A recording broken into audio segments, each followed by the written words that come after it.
सवाल ये है कि जब शादी होती है और मियाँ और बीवी दोनों आपस में मिलते हैं पहली रात, जिसको शब ज़ुफ़ाफ़ कहा जाता है, तो इस सिलसिले में इसके क्या आदाब हैं? तो ज़ाहिर बात है, शरीयत का मसला जानना चाहिए और इस सिलसिले में आदाब को सीखना और शरीयत के मुताबिक अपनी ज़िंदगी गुजारना ये एक अच्छी बात है।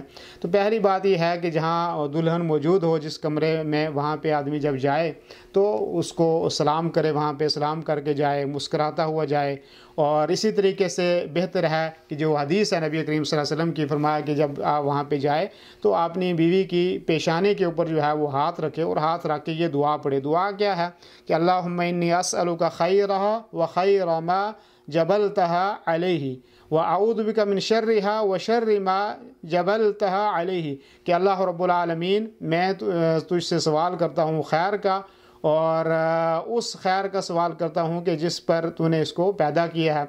और इसी तरीके से फरमाया कि मैं तेरी पनाह मांगता हूँ उसके शर से और हर उस चीज़ के शर से जिस पर तूने उसको पैदा किया है। तो ये दुआ भी आदमी पढ़े। अबू दाऊद शरीफ की रिवायत है 2160 नंबर की, दुआ पढ़नी चाहिए। इसी तरीके से बाद लोग कहते हैं कि क्या कोई 2 रकात पढ़ना साबित है कि 2 रकात आपस में पढ़ें और पढ़ के फिर जो है वो जिमा करें। तो इस सिलसिले में कोई नस तो नहीं है हदीस से, तो ऐसे मुझे कोई वजाहत मिली नहीं कि जिसमें 2 रकात पढ़ने के लिए कहा गया हो। लेकिन अल्लामा अलबानी रहमतुल्लाह की किताब है आदाब ज़ुफ़ाफ़, उन्होंने कुछ आसार को नकल किया है कि आदमी 2 रकात जो है वो पढ़ सकता है, तो इसमें कोई हर्ज नहीं।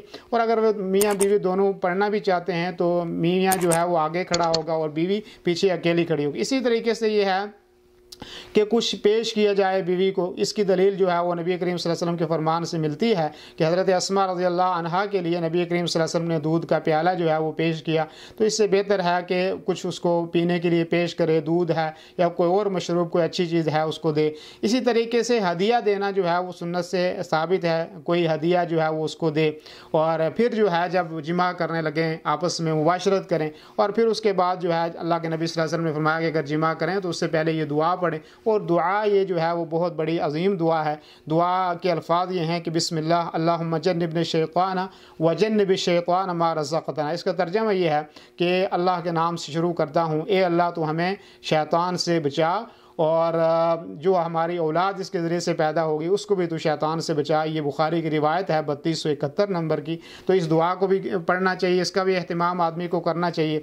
और इसी तरीके से जो है ये जो आप मिल रहे हैं पहली रात में, तो इसकी जो गुफ्तगू है ये लोगों से बयान करना मना है, और अल्लाह के रसूल सल्लल्लाहु अलैहि वसल्लम ने जो है इससे मना किया है। तो इन आदाब को मद्देनज़र रखना चाहिए और सुन्नत के ऊपर अमल करना चाहिए, और इसमें बेहतरी भी है और इसमें सवाब भी है और अजर भी है।